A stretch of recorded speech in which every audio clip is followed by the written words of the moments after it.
Welcome बच्चों, हम solve कर रहे हैं विज्ञान भारती फर्स्ट क्लास 6 अभ्यास कार्य पुस्तिका इकाई 6 जीव जगत। पहला प्रश्न है, निम्नलिखित प्रश्नों के सही विकल्प छांटिए। का रात्रिचर जंतु है, तो इन सब में से रात्रिचर जंतु कौन है? चमगादड़, तो हम टिक कर देंगे चमगादड़ पे। का छुई मुई लाजवंती की पत्तियां किस प्रकार के उद्दीपन के प्रति संवेदनशील होती हैं? तो ये स्पर्श के प्रति संवेदनशील होती हैं, हम टिक करेंगे स्पर्श। छूते ही बच्चों ये पत्तियां आप सिकुड़ जाती हैं, मुड़ जाती हैं। गा मेढक त्वचा द्वारा श्वसन करता है, कहाँ पे? स्थल पर या जल पर? वेरी गुड, जल में, तो हम इस पे टिक करेंगे जल में। मेढक जल में त्वचा द्वारा श्वसन करता है, जबकि स्थल पर किसके द्वारा श्वसन करता है? फेफड़ों के द्वारा। ठीक है।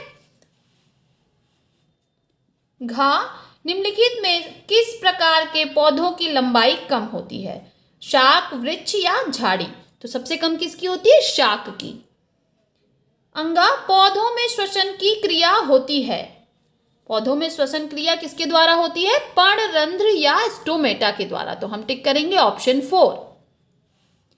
सेकेंड, रिक्त स्थानों की पूर्ति कीजिए। का पौधे के जमीन के ऊपरी भाग डैश तथा जमीन के अंदर के भाग को डैश कहते हैं, तो यहाँ पे हम भरेंगे पौधे के जमीन के ऊपरी भाग को हम प्ररोह तंत्र तथा जमीन के अंदर के भाग को जड़ तंत्र कहते हैं। अब यहाँ पे को नहीं है, आप चाहिए तो लिख सकते हैं।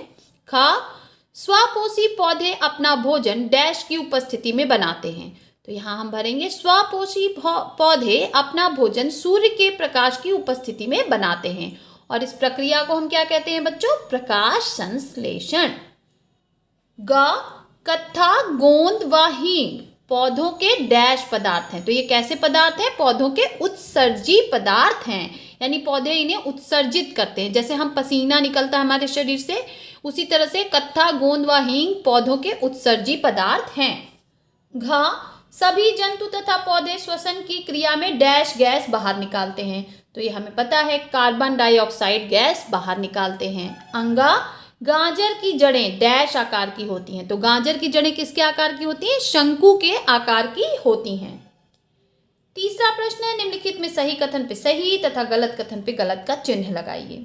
का सभी जीवों में पोषण, श्वसन, उत्सर्जन, संवेदनशीलता जैसी जैविक क्रियाएं होती हैं, ये कथन बिल्कुल सही है बच्चों।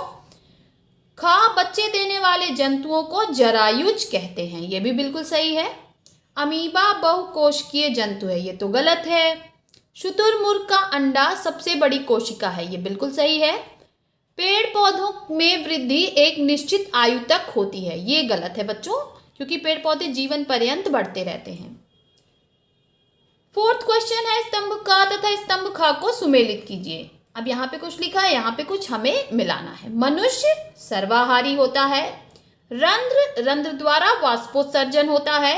उभयचर मेढक एक उभयचर है। पुष्प पुष्प में पुंकेसर पाए जाते हैं। केला केला एक द्विवर्षीय पौधा है।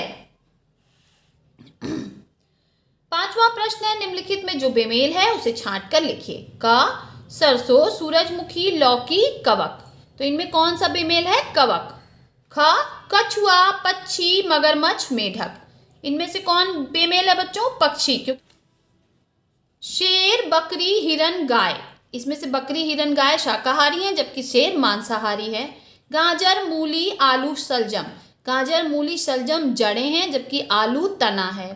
अमीबा, पैरामीशियम, घोंघा, यूग्लिना, बाकी तीनों एक कोशिकीय जंतु हैं, जबकि घोंघा बहुकोशिकीय जंतु है। सिक्स्थ क्वेश्चन है बच्चों, निम्नलिखित प्रश्नों के उत्तर एक शब्द में दीजिए। सूक्ष्म जीवों को किसकी सहायता से देखते हैं? तो हमारा आंसर हो जाएगा सूक्ष्मदर्शी या माइक्रोस्कोप। शरीर का निर्माण करने वाली छोटी छोटी संरचना को क्या कहते हैं? तो हम कहते हैं कोशिका। उन जीवों को जिनमें रीढ़ की हड्डी नहीं पाई जाती उसे क्या कहते हैं? उन्हें कहते हैं अकशेरुकीय। आकार के आधार पर गुलाब, करौंदा व गुड़हल को क्या कहते हैं? तो आकार के आधार पर इन्हें झाड़ी कहते हैं। अपशिष्ट पदार्थों के शरीर से बाहर निकलने की क्रिया को क्या कहते हैं? तो अपशिष्ट पदार्थों के शरीर से बाहर निकलने की क्रिया को हम उत्सर्जन कहते हैं। 7वां क्वेश्चन है, निम्नलिखित प्रश्नों के उत्तर लिखिए। का, शाक, झाड़ी तथा वृक्ष की विशेषताओं की तुलना कीजिए। देखिए बच्चों, इस तरह से मैंने तुलना की ताकि आपको इजी वे में समझ में आ जाए। इधर लिखा है शाक, झाड़ी, वृक्ष, इधर इनकी कुछ क्वालिटीज लिखी हैं, ऊंचाई, तना और उदाहरण। तो शाक की ऊंचाई होती है 1 मीटर से कम, जबकि झाड़ी की 1 से 3 मीटर और वृक्ष की 3 मीटर से अधिक।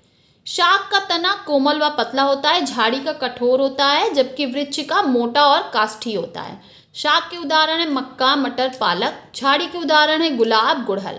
वृक्ष का उदाहरण है नीम, आम। खा प्रश्न है, पत्तियां तथा पौधों के अन्य भागों तक जल तथा खनिज लवण किस प्रकार पहुंचते हैं। तो पौधे के तने में पतली पतली नलियां जाइलम तथा फ्लोएम से बनी होती हैं। इन्हीं के द्वारा पत्तियों तथा पौधों के अन्य भागों तक जल तथा खनिज लवण पहुंचते हैं। नेक्स्ट क्वेश्चन देखिए, आपने मनी प्लांट तथा लौकी के पौधों को अवश्य देखा होगा। ये पौधे झाड़ी एवं वृक्ष से किस प्रकार अलग हैं। इस तरह के पौधों को क्या कहते हैं। तो मनी प्लांट और लौकी के पौधे के तने इतने कमजोर होते हैं कि ये अपने आप खड़े नहीं रह सकते और जमीन पर या सहारे पर ही आगे बढ़ते हैं।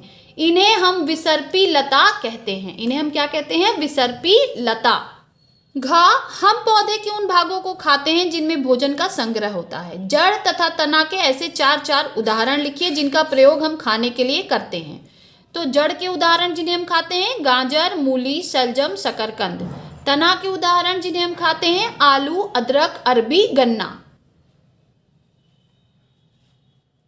अंगा, आरोहण के लिए रूपांतरण वाले पौधों के नाम लिखिए। तो हमें ऐसे पौधों के नाम लिखने हैं जो आरोहण के लिए रूपांतरण हो। तो आरोहण के लिए रूपांतरण वाले पौधे हैं अंगूर, कद्दू, मटर आदि। 8वां प्रश्न है, निम्नलिखित जंतुओं को उनके लक्षणों के आधार पर पहचान कर तालिका में लिखिए। पहला है देखिए छिपकली। छिपकली होती है बहुकोशिकीय। अब देखिए यहाँ पे हमें जंतुओं के नाम दे दिया है, हमें इन दोनों में से एक को चुनना है कि ये एक कोशिकीय है या बहुकोशिकीय, कशेरुकी है या अकशेरुकी, अंडयुज है या जरायुज, जलीय है, स्थलीय है, उभयचर है या वायवीय। ठीक है, तो हमें सिलेक्ट करके यहाँ पे फिलअप करना है। चलिए हम फटाफट से फिलअप कर लेते हैं। पहला है छिपकली, ये बहुकोशिकीय है, कशेरुकी है, अंडयुज है और स्थलीय है। कबूतर बहुकोशिकीय, कशेरुकी, अंडयुज, वायवीय। गाय बहुकोशिकीय, कशेरुकी, जरायुज, स्थलीय। बिल्ली बहुकोशिकीय, कशेरुकी, जरायुज, स्थलीय। केंचुआ बहुकोशिकीय, अकशेरुकी, अंडयुज, स्थलीय। तिलचट्टा बहुकोशिक, अकशेरुकी, अंडयुज, स्थलीय। अमीबा एक कोशिकीय, अकशेरुकी, अब ना तो ये अंडयुज होता है ना जरायुज, जलीय।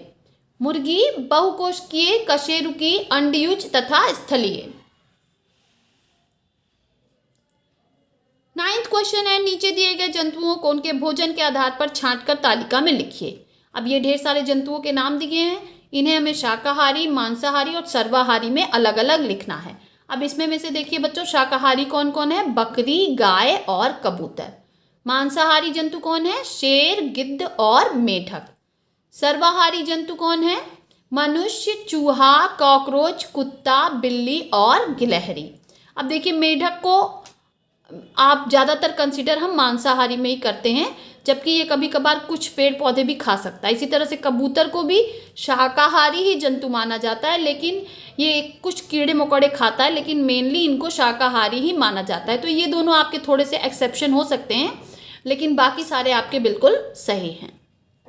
10वां क्वेश्चन है, आप अपने माता पिता के साथ वनस्पति उद्यान घूमने गए और वहाँ पर आपने विभिन्न प्रकार के पौधों को देखा।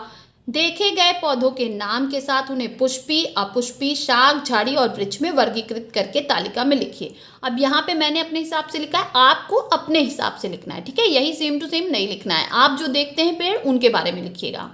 पहला है गुलाब, पुष्पी, झाड़ी। आम का पेड़, पुष्पी, वृक्ष। नीम का पेड़, पुष्पी, वृक्ष। मशरूम, अपुष्पी। मटर, पुष्पी, शाक। ओके,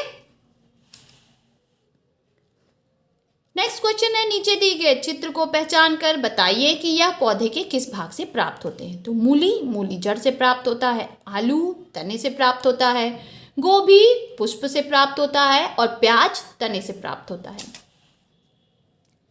12th क्वेश्चन है अंतर लिखिए पुष्पी और अपुष्पी पौधे में। तो पुष्पी और अपुष्पी पौधे में क्या अंतर है, बहुत शॉर्ट में हमें लिखना था क्योंकि इतनी कम जगह थी।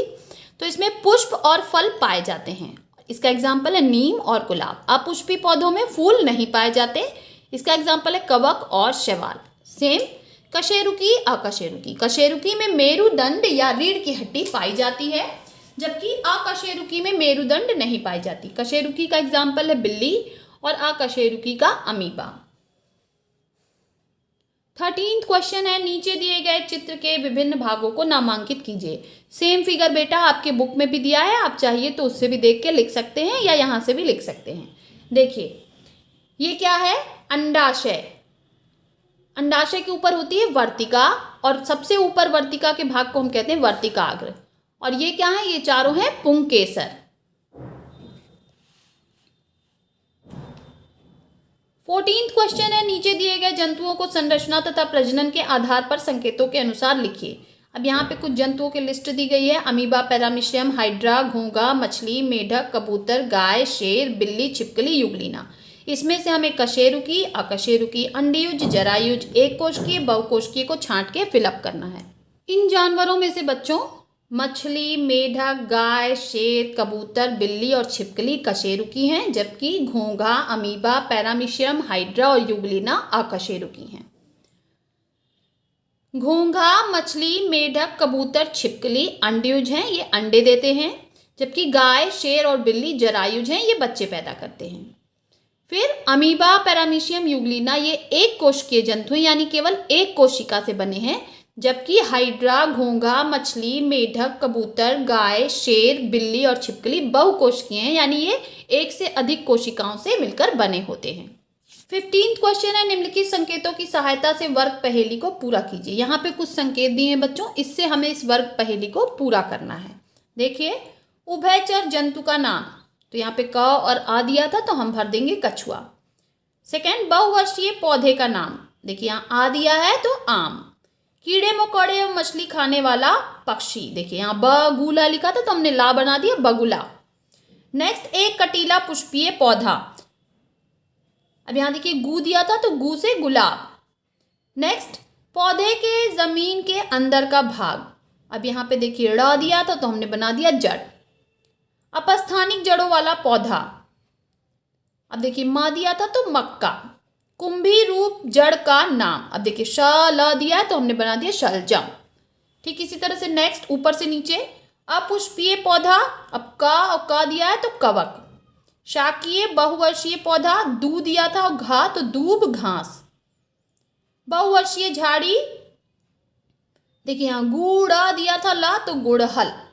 जलीय पौधा, अब यहाँ दीजिए क मा लिखा था तो कमल। मूसला जड़ वाला पौधा, अब देखिए यहाँ पे आपका लिखा है चा तो चा से चना। इस तरह से हम इसको पूरा फिलअप कर लेंगे बच्चों।